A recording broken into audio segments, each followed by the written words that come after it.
Interactive Data is the leading provider of financial market data, analytics, and related solutions. At the beginning of 2012, it forged a strategic alliance with RepRisk in order to integrate environmental, social, and governance data into its market data platform and prime terminal solutions.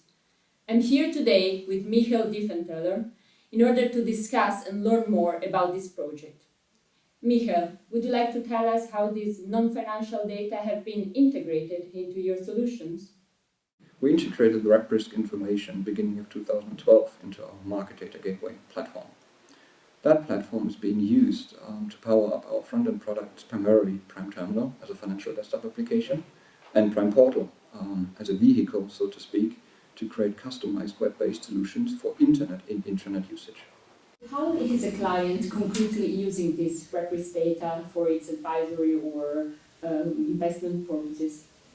Our Prime Terminal product that is mainly used in advisory use cases in private banking, in the private banking environment, and also in savings banks, does not only display this content, but it links it to the customer's portfolio and to the other market information and product information from that specific institute. So thereby, an advisor is now able to not just hand out advice on the expected financial performance of an instrument, but also with regards to the current risk, reputation risk of that specific instrument. Interactive Data Managed Solution is headquartered in Frankfurt. Would you like to give us some insight on your local market?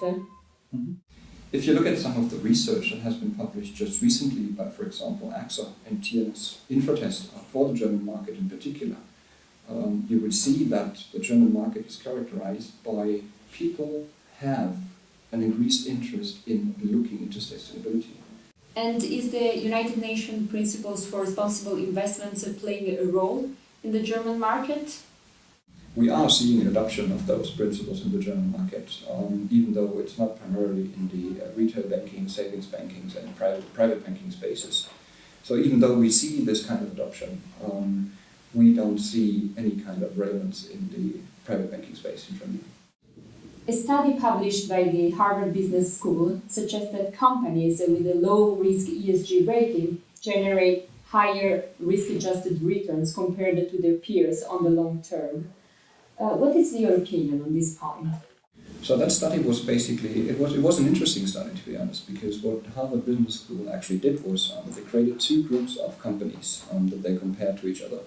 90 companies with an existing set of ESG policies in place, with a good track record on those policies, and 90 other companies, comparable size, type, and sector, that didn't have these policies in place.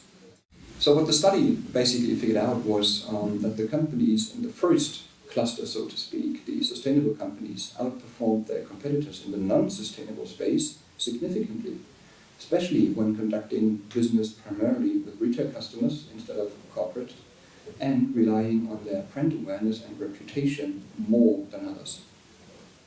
Thank you very much for being with us today, Michael. Glad to be here, and thank you for having me.